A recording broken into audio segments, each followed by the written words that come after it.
Hey there friends, and welcome to a new video. This one is going to be very different from my usual content. As you could have guessed from the title, I'm a Java Redstoner, and if you know me well enough, then you're aware that tree farming is probably my favorite area of technical Minecraft. So I thought it would make for a fun and interesting video to try my hands at designing a tree farm in Bedrock Edition. The last time I played a version other than Java was well over 8 years ago, back when Pocket Edition was still called that. So this can end up being more difficult than I thought. Before I launch Minecraft Bedrock, however, here are 3 quick disclaimers. Feel free to pause the video and have a read, but otherwise, let's get started. Alright, so here we are in Bedrock Edition, and I've created a super flat world just to make it easier to build things. The first thing that I'll say is just how weird the walking and punching animation is. It just feels incredibly off. But I digress. So first thing first, there are already a couple of things that I know about Bedrock Edition Redstone, so let me just grab and set up a couple of things first. So probably the biggest difference between Java and Bedrock is that you can't quasi-power pistons in Bedrock Edition, which I think will actually cause me a bit of issue, because I'm so used to it. And the other thing is that you can apparently have a redstone dust on the side of a unextended piston and it won't break off, which you can't do in Java. And the final thing that I know is that you can move block entities. Although I am not entirely sure if it will actually stick to slime and honey. If I have something like this, and then... So okay, it apparently also sticks to slime and honey as well, which again you can't do in Java Edition, and I think this could actually cause me a bit of issue when I design the tree farm itself, but we'll get to that when it happens. So now that we have gone over things that I know, let's go over the many things that I do not know or am unsure about. And the first thing that I do want to try out is to see if you can butt a piston. So a usual butt that uses quasi-connectivity will not work because there's no QC here.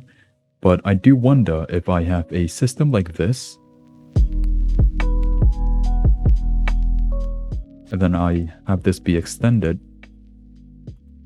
So, wait, what? So it seems like pistons just update themselves. Because in Java Edition, you would need to provide this piston with an update for it to extend, but it doesn't do that here. Now, I do wonder if I have another system, another type of butt that doesn't use quasi-connectivity, something like this. So it just powers itself. Okay, that is really strange, and this thus means that I can't use any butts inside of the tree farm. So I have to think of other ways to get an instant signal to work, or at least find something that would allow me to create a fast enough redstone signal, because I don't want a slow farm. I want to make it decently fast at least. Aside from a butt, another thing that I do want to try, which could provide me with an instant redstone signal, is using something like this. So let me just build this up real quick. And so when I power this piston, it should be instant, but it doesn't seem to be the case. Okay, so visually it doesn't look like that, because what should happen is that when I power this piston, this block should move, and then this redstone dust should instantly turn on, which should instantly power this, which should move this and instantly turn these redstone dusts on as well, but it doesn't seem to be doing that at all. Yeah, there seems to be a bit of delay, so I do need to figure out a way to see if that's just visual or if that's an actual delay that it's causing.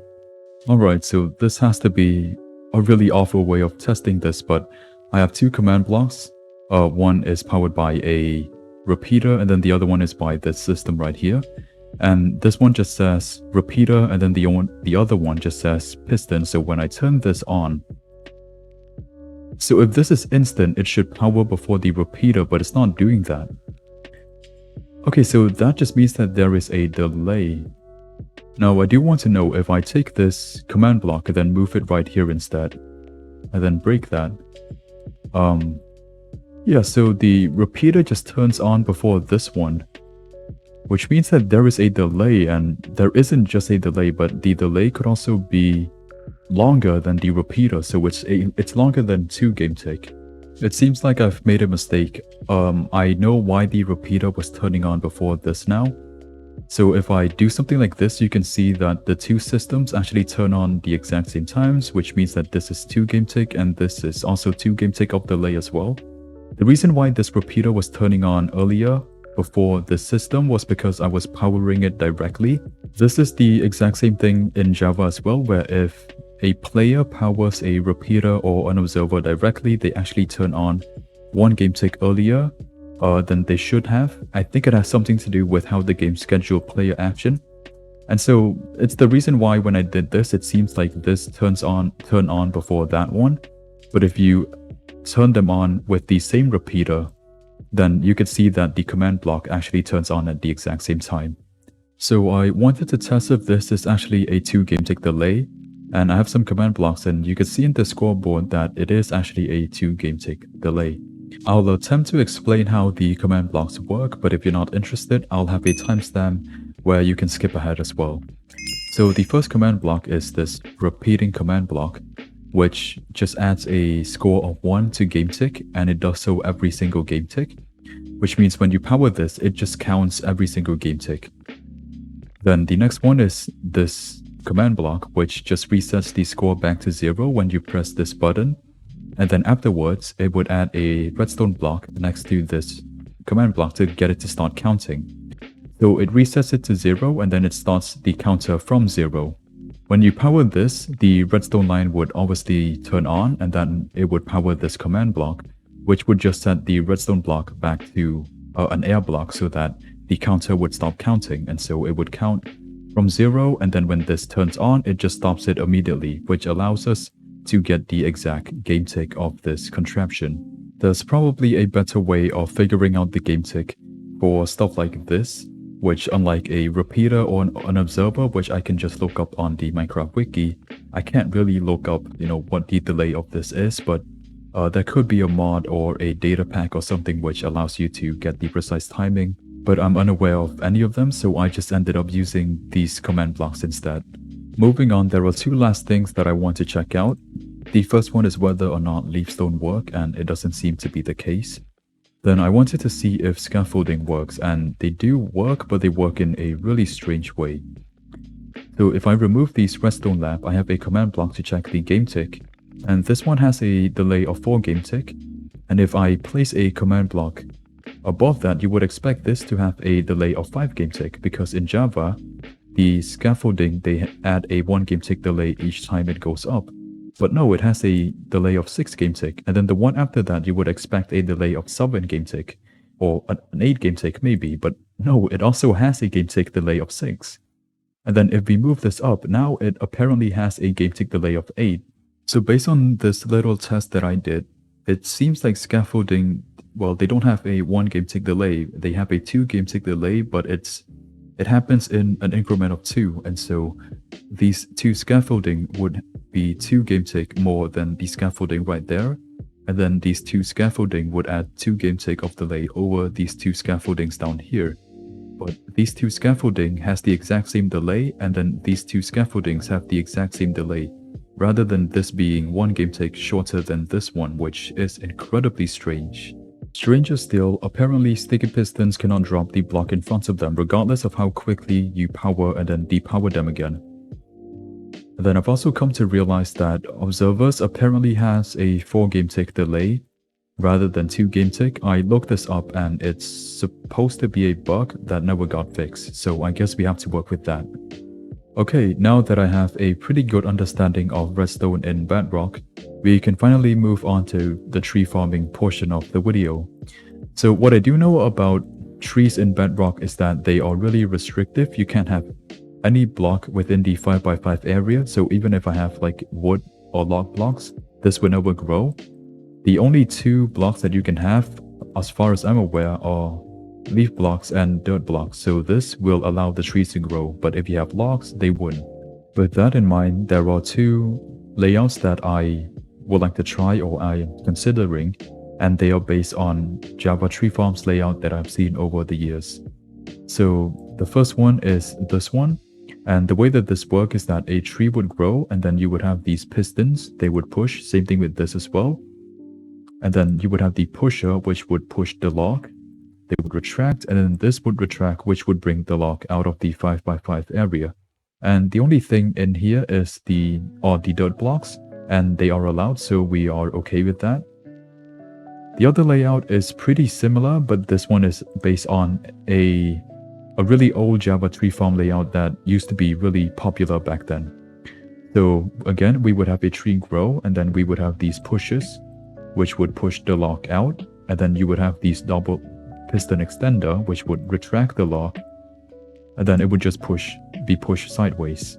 So I've thought about it, and I think I'm going to wire this one instead of that one, because if I could do it properly, this should be faster than this layout. Quick interjection from future me. I only realized this when I was editing, but I forgot to mention the farm that I was trying to make. So I wanted to make a tree farm that would work with 4 tree types, so spruce, birch, jungle, and oak.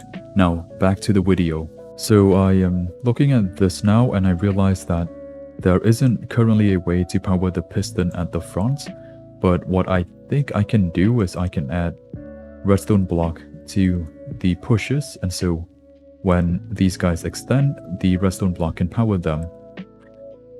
However, now there isn't really a way to power the second piston to extend, but what I think I can do is if I add blocks like that and then I move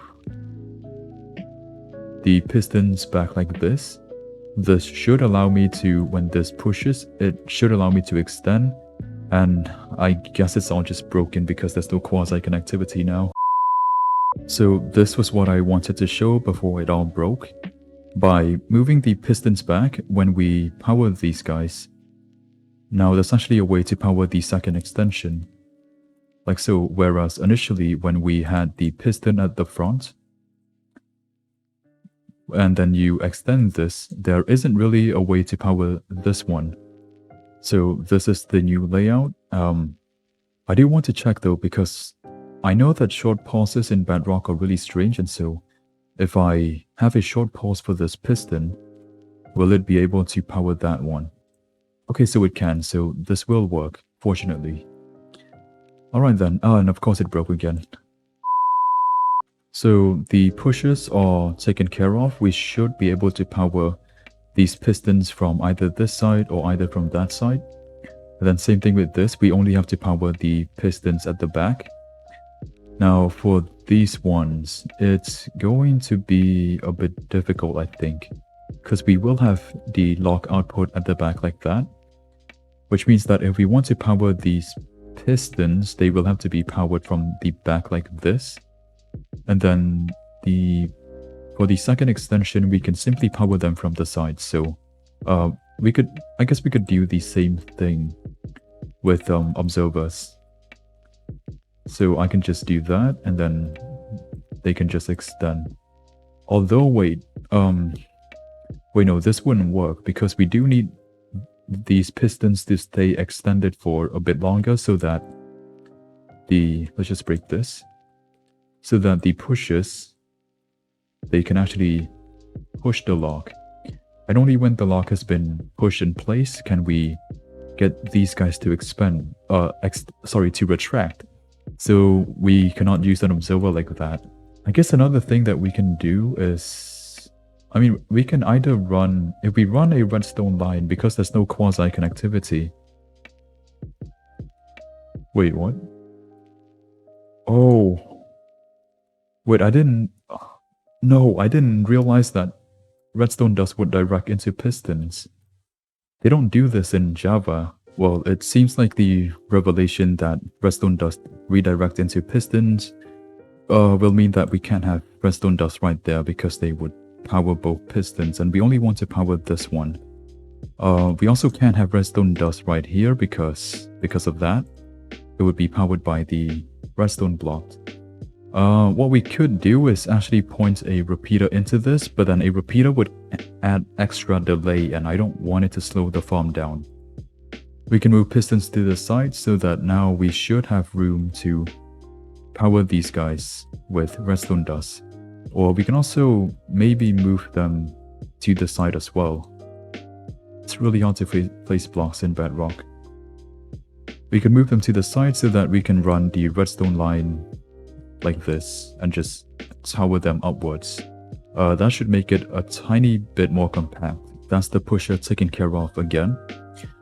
Now let's move back to these pistons back here. We can power the ones, these ones like that, and then we need to find a way to power these second extension pistons. And like I said, we do need to keep them powered, and because we don't have quasi-connectivity, we can't just power like this top block and expect both of them to power as well. Which means we need to probably run 2 separate redstone lines. Or something that we can also do is maybe just break the blocks like that and then just run a redstone line up like this. Of course, we'll have to use glass instead. But we could probably just run redstone lines so that both pistons will be powered. This one should be redirected by this dust. If we power that and then we power this, they should extend. And I don't think this will cause issues for saplings either, because we can simply just block this off, so it shouldn't really be exposed, but saplings can still probably land on that block. But I don't think it's really an issue that I'm worried too much about, because I'm not going to make a complete farm anyways. I just want to make a core that works. So we'll just pretend like that issue does not exist. So yeah, that should be everything. We can power these guys. We can power these ones, and then we can power the pushers. So that's how we'll do this. The first part of the farm that I want to work on is the pushers. So for the pushers, let's see how we can wire this. So we can run a redstone line like that and then just run them up top. Although I guess we do kinda need to do this, because we need this to be a solid block for that to power the other pistons as well. Alright, and then for these ones, we can simply just power them with an observer. Let's see, how can we power the observers? Let me just get some node blocks. And let's just try and get the timing properly before I do anything else. So I just want to run this line right here. Get a lever. So this apparently does not work. Okay, so in Bedrock Edition, observers cannot detect node blocks, which is, I don't know why that's a thing. What else can we use? I'm looking at the redstone category, and the only thing that I can think of that we could probably use are droppers or dispensers. Maybe hoppers, but I don't want to use hoppers. Assuming that they are like Java, they're probably laggy. So let's just use droppers instead. I wonder if this will work.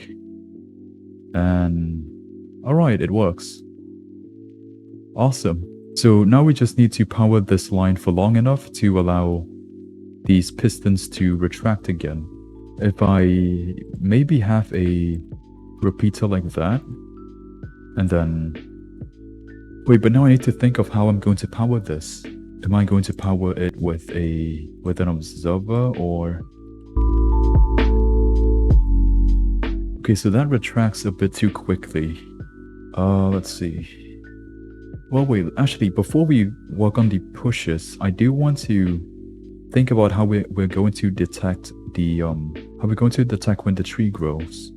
Quasi connectivity does not work, which means that we can't detect the bottom lock by using QC. We could technically detect it with an observer, but I don't know about that one. Because if we do detect it with an observer, then the system would actually trigger twice. Once when the tree grows, and then another time when the tree gets removed. And so I think we just have to use the good old trick of using a comparator instead. So if we just use a comparator, and then we have a dropper or a dispenser behind it, then this would just power when there's a block in front. Oh, sorry, when it does a block behind it. So I guess we just have to use this. It's going to add a 2 game tick delay to the tree detection, but I couldn't really think of any way to do this anyways, and I guess instant redstone is pretty difficult in Bedrock. Although now that I think about it, My plan was to have 3 dispensers like this, and then another one like that. But if we push this one, then this would just pull the dispenser back, which is not exactly what we want. Oh, that's pretty difficult actually. Because I do want to have 3 dispensers, but then apparently dispensers are also stickable, so they would just stick to the slime block and the honey block. Something that we can do is switch out the pushes for something like this instead, which would allow us to push without having any sticky blocks. But then we now need to figure out a way to power these pistons. And I am not entirely sure how to do this because I don't want to have any more blocks within the 5x5 area, since that would simply just block way too many leaf spots. So there's a high chance that it would not return enough saplings. And even if I'm not going to make a complete farm, I would still want this to be, you know, I still want it to return enough saplings. I wonder if I could maybe do something to these pistons right here to maybe add redstone block like that. But now the issue with this is that I would need to figure out a way to actually power this piston, which is going to be difficult. Or actually, maybe I could do something like this. I could do something like this, and then I should still be able to power this piston by powering this block, and it should not be pulling way too many blocks, so this should be able to push, oh sorry, to pull. Oh no, it can't. So this would be the maximum then. Right, no, this would not work because I need the space for these redstone lines, and so I can't just push the logs back. So this would never work. So it seems like I have to admit defeat with this layout because I really couldn't figure out a way to make this work. My initial plan was to retract the bottom log like this, and so when it grows, we can retract this and then push this back. The issue with doing this is that we would have a log block right there, and now we can't even extend, well, we would have a line of logs, and now we can't even extend this because it would try and push against the dropper, so we can't retract it from the side. The only possible way to retract the bottom log is by using a dirt retraction, so we would retract the dirt and then retract it through the dirt and then push it out like this, so that the line would go underneath all of the sticky blocks. Now the issue with doing that is that we would need to move the resupplying droppers to the side like this, which means that we need a dropper right there, and now we also run into the same issue of the dropper being pulled out by the sticky blocks on both sides, so this also wouldn't work at all. And so the only way for this to work is to actually move this entire thing upwards, and that means that we would actually have to sacrifice all the other dispensers, which would actually slow the farm down by quite a bit, just so that we could push the logs like this and then retract it. Wait, no, this also wouldn't work because it would just pull the dispenser as well. Well, it's really unfortunate that we had to give up on the other layout because I was looking forward to wiring it, but anyways, I'm just going to try the other layout that I have shown. I've just made some minor changes to the pushes so that we're not using sticky blocks, since we can't really pull any of these dispensers and droppers down here. So yeah, and it just works the same way. It gets pushed, it gets pulled back here, and then it just gets pushed sideways. So I think I'll just start with the bottom lock this time rather than starting with the pushes. So the way that we are going to do this is that this has to be extended, and I am not too sure how to do this. I think, well, this is probably a really strange way of doing it, but I wonder if it can just be as simple as just doing that. Like, this would be slow in Java, because in Java you can zero tick this and have it be finished in 4 game tick. In this case, we can't really zero tick anything anyway, so I think it's actually just simpler to have a system like this. It looks ridiculous, but I guess it works. Let's see, what else can I do? So working on this, I realized that Bedrock Redstone is incredibly unreliable. Like, sometimes this would work, and then other times it would just start freaking out. And I genuinely do not know why that is. As you can see right there, it just starts doing things it shouldn't do. And then other times it works, so I genuinely do not know what is up with this addition. Okay, so I now have something that worked reliably, but it's incredibly slow. In fact, I would even say excruciatingly slow. So let me try something else. After messing around a bit more, I finally made a system that is a tad quicker than the one I did before, and it's also reliable as well.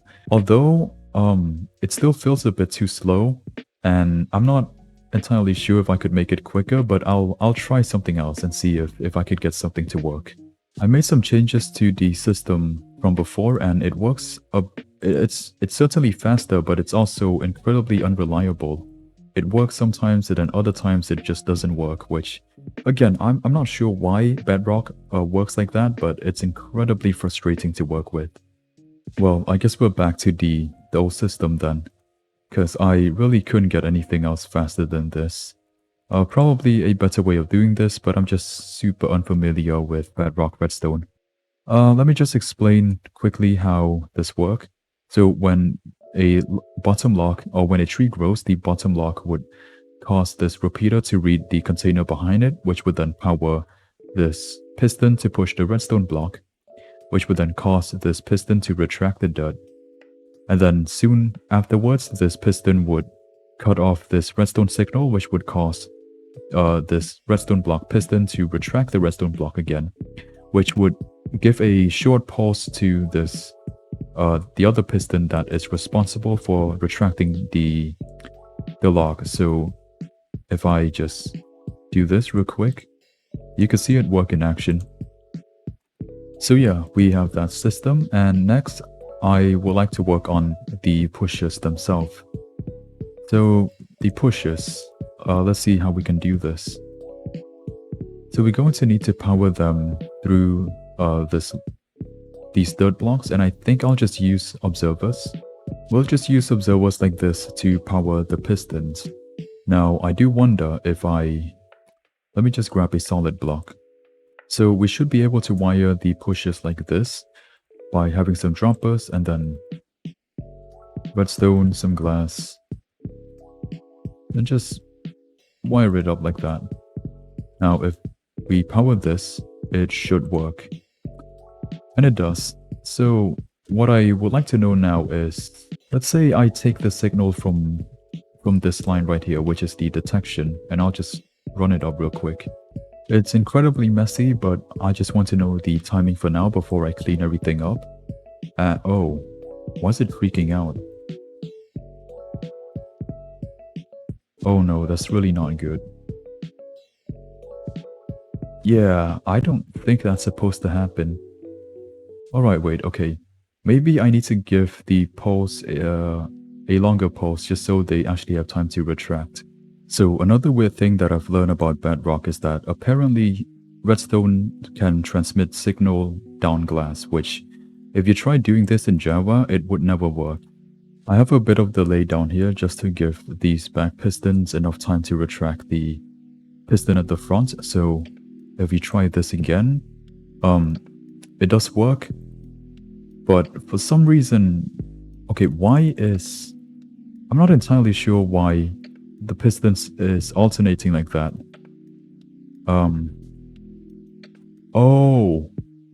Okay, I think it's because droppers, they don't actually turn on until 4 game ticks, or at least in Java, they don't turn on until 4 game ticks after they've been powered, and so there's a 4 game tick offset between these two pistons. Let me see if I could find another block that could potentially be used. I couldn't find a block to replace the droppers, but I just thought of using a stack instead, a piston stack, just to power the observers. And it does work, although it still looks a bit funny because the pistons, they sort of, especially this one, it sort of fires out of sync for some reason. And I'm trying to figure out what it is, but I really couldn't. I just don't know what it is, but yeah, at least we have something that works, I guess. So I wasn't really satisfied with the piston slider solution. And so I tried looking for another block, and I found copper bolt, which are actually pretty fast for some reason.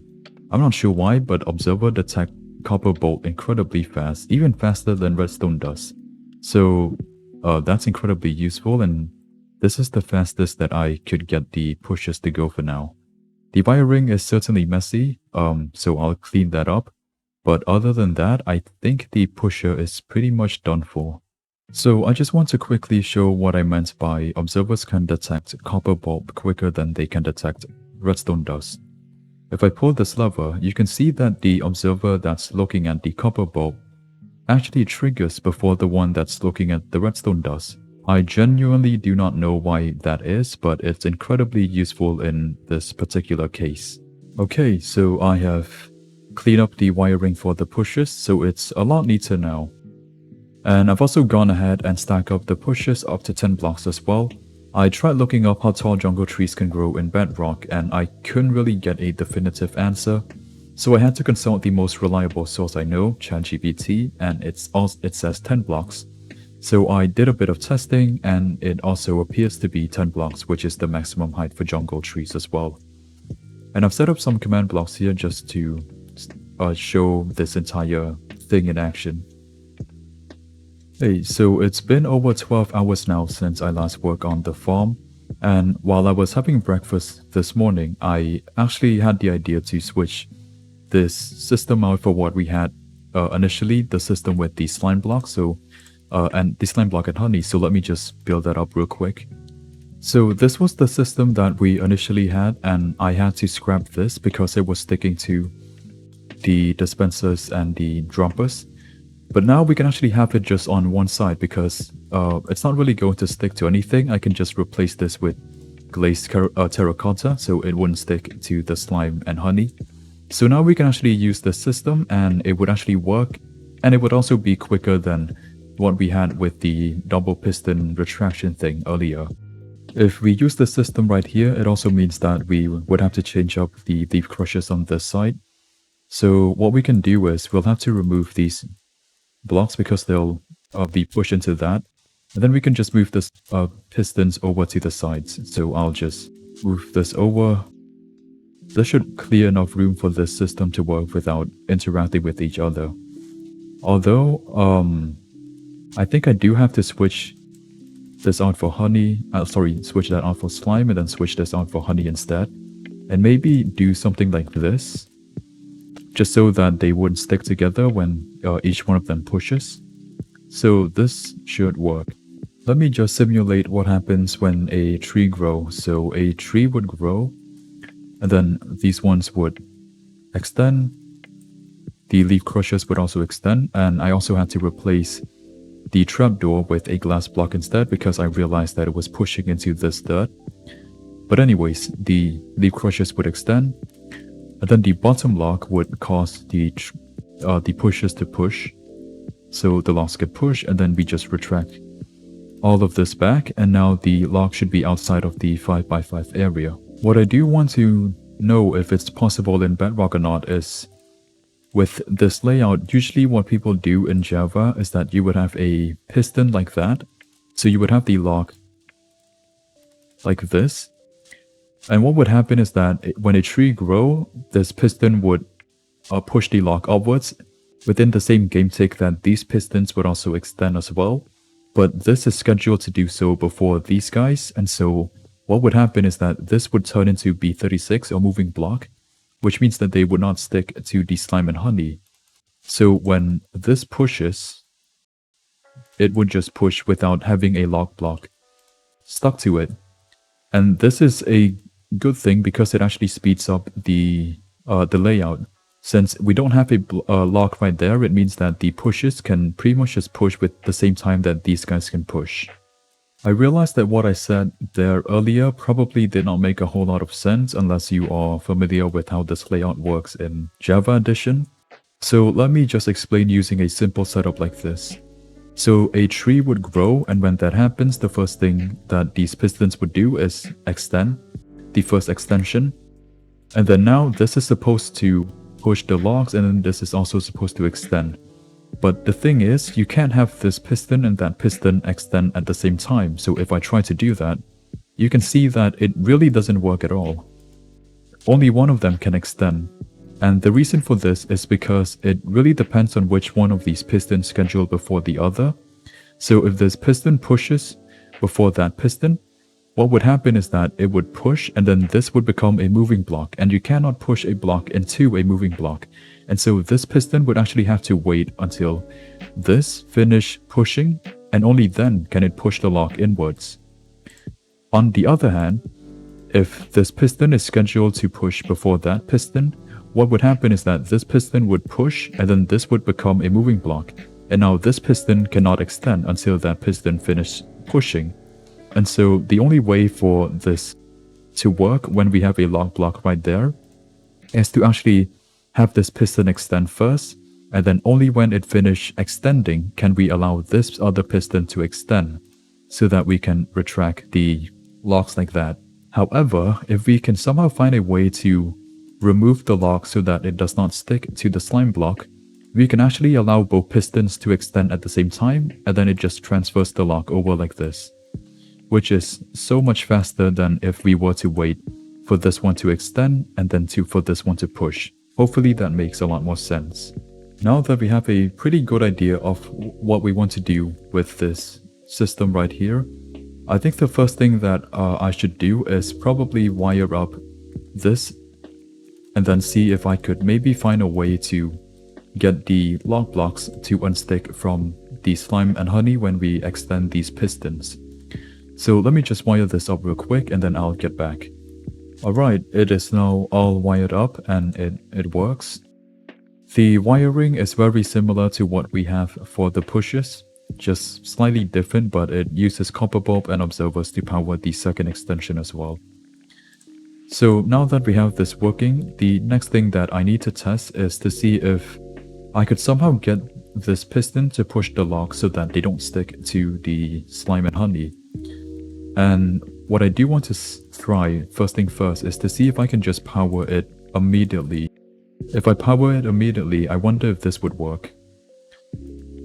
It doesn't seem to be the case. Okay, so yeah, it doesn't work at all. And for some reason it broke. I think it broke because this observer is powering the redstone dust to get this piston to extend. So if we just move this over to this side instead, and it still doesn't work the way that I want it to, because the lock block, the lock block is still sticking to the slime and honey, unfortunately. So nope, it's still breaking. I'm not sure what's causing the bottom piston to break, but what I do want to try is if I add a 2 game tick delay to these piston, this piston should extend before that one, and then hopefully this should push the lock blocks and not have it stick to the slime and honey. And it actually works. Wow, it actually works. No. So it seems like with all things redstone in Bedrock, it's just unreliable. It works sometimes, and then other times, like here, it simply doesn't work at all, and it also breaks. Well, it seems like we can't push the locks up like this, because sometimes it works, as you could see here. These 2 locks did not stick to the bottom 2 slime and honey, but then the top ones, they do. So I need to think of another way to potentially do this. Let me think about this for a second. Okay, I think I have an idea. What if instead of pushing the locks upwards, I retract it to the side?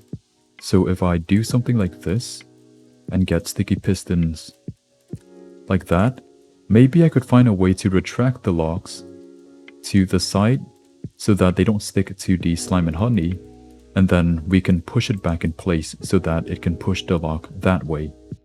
So let me just wire something up and then I'll get back. I kinda have something right here. It's unreliable, but this is kinda what I want to retract the locks before they get pushed by the slime and honey. And so if I maybe add another tick of delay like that to the repeater, maybe this would work more reliably. It does mean that we'll have to slow down the machine though, so I'm not even sure if this is even worth it at this point. because we do have to slow it down, and so in the end, it may just be extra work to get these pistons to fire, rather than just have this be extended and then push the lock after this is already extended. So I'm not too sure what the best approach would be, so let me think about this for a bit. I have hooked up the system to the bottom lock detection as well so that it triggers when a tree grows. And looking at it, it looked like it's actually quicker than if we were to not retract the lock, have the lock be stuck to the slime and honey, and then just wait for this to extend before pushing the new locks in. And so I'll stick with this system where we retract the lock because it looks like it should be quicker, and I also have some command blocks just to show the entire thing working. After some time, I finally got the entire thing wired up. And I've also cleaned up the wiring as well, just so that it's a bit more neat and easier to look at. And for this side, I have switched out the columns of sticky pistons for slime blocks and honey blocks, just to simplify the wiring, because we only need to power these two pistons instead of a column of pistons. And it still works as it did before, just a lot simpler. And to show the entire thing working, I have set up some command blocks to place in the lock. And this is what it should look like. Now that we have the pushers and the retraction system all wired up, it's finally time to move on to the leaf crushers. And for this one, it should be pretty simple, I think, because we can just wire this up the way that we wire the retraction system up. So I'll just do that real quick. And a while later, I also have the wiring for the leaf crushers in place as well. And all I really did was just copy over what I have for the retraction system and add it to the leaf crushers because they are really just the exact same thing. And finally, we only have one more leaf crusher left to wire. And I do need to actually make some changes to this because we did change the layout quite a bit since we placed these blocks here. So first thing first, I do have to extend this out because initially I had dirt blocks right there, which means I can't have any sticky blocks or else they would just pull the dirt out. But I have moved the dirt column over to the other side so we can place the trapdoors back in. And then we do need to instead remove this side and then place some glass blocks because we can't have any sticky blocks or else it would just pull the pistons. And finally, we can place in the pistons, like so. Now for this leaf crusher, I am pretty sure we can also just do the exact same thing that we did with the other leaf crusher and with the retraction system. So I'll add everything in place. And last but not least, we finally have the last leaf crusher in place. So now let me just show you everything working. It looks incredibly laggy for some reason, like everything is just glitching in and out. But I guess that's just Bedrock. Alright, we have the pushers wired, the leaf crushers wired, we have the retraction system wired, and now the second to last thing that we need to do is actually hooking up all of the dispensers and droppers so that the saplings will actually get bone meal. So let me just figure out how to do that and I'll be right back.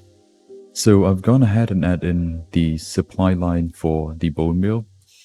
It's just a bunch of droppers and then they're all powered. I had to use redstone dust because observers in Bedrock are incredibly slow. And so this is just really slow compared to using something like a simple repeater clock. And so I just ended up using redstone dust instead of observers, which is what you would typically do in a Java tree farm. Hopefully redstone dust in Bedrock, it isn't as laggy as it is in Java, but I really don't know. And then for the storage, I just had a chest. I didn't look up any shulker box unloaders because I'm not going to finish this farm anyways. So I just have a simple chest storage and then I just use command blocks to refill them whenever they are empty. Alright, now that we have the bone meal dispensers running, we can actually use the farm with saplings now.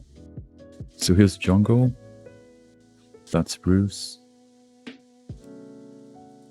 birch,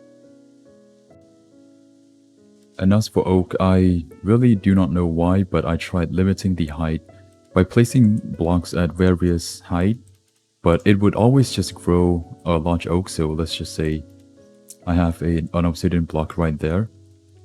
Typically in Java, you would place it at around 9 blocks above the dirt. But I have it a bit lower here, and for some reason, it would always just grow a large tree, which would eventually just break the entire farm, as you could see right here. I did set out to make a tree farm that would work with 4 tree types, the 4 saplings that I have in my inventory, but I guess I just have to give up on oak because I tried looking it up and I really couldn't figure out how to do this properly. I couldn't find anything on the Minecraft wiki, ChatGPT had no clue, and I also tried looking at tree farms made by other Bedrock technical players, and I tried placing the blocks like they did, and it just does not work at all. So I guess it's a 3 tree type farm then. If you're a Bedrock player and you know what's going on, why it's breaking the farm, do let me know. I am honestly quite interested in why this is happening. Alright, so moving on, I have some command blocks to automatically plant these saplings so that you can see everything working.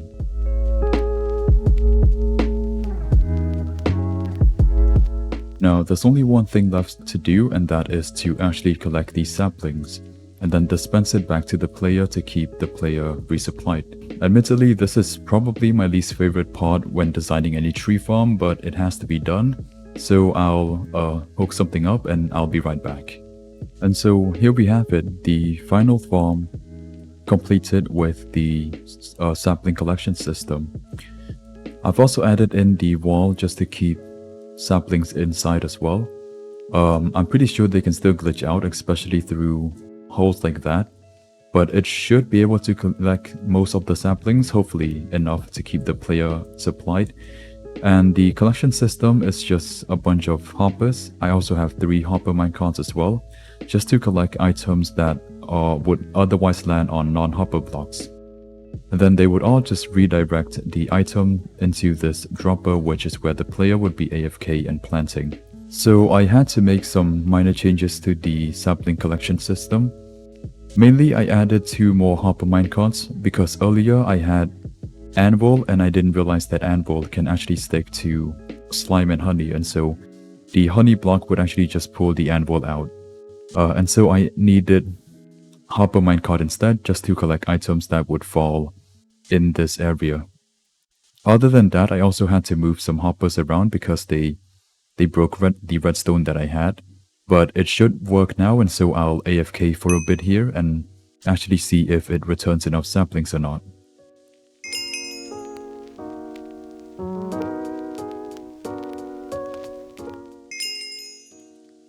Alright, so that was about 30-ish seconds of AFKing, and we can see that it returns more than enough saplings, so this should be self-sustaining. And this is what the tree farm looks like when it is running. I am using a command block to automatically plant the saplings. So right here I just have a command block to break the logs that get pushed inside of this area. I'm not sure if people typically use Wither, TNT or something else to harvest the logs for Bedrock tree farms, but I'm not going to bother with designing a log harvesting system. I'm not going to test the rate either, but I will stand here for a bit to sort of give you an idea of the speed of this farm.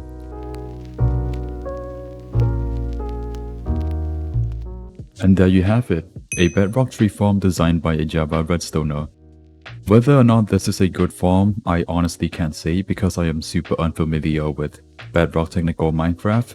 So this could be a slow farm, it could be a fast farm, I really do not know.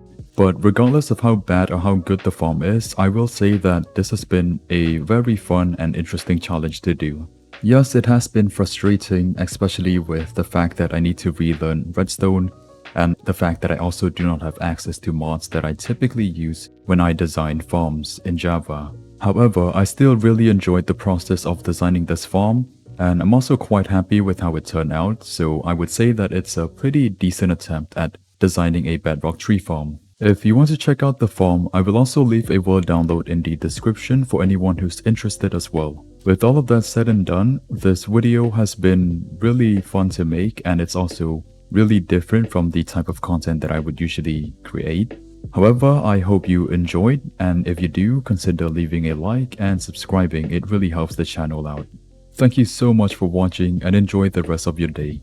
This is Occult Gent, signing out.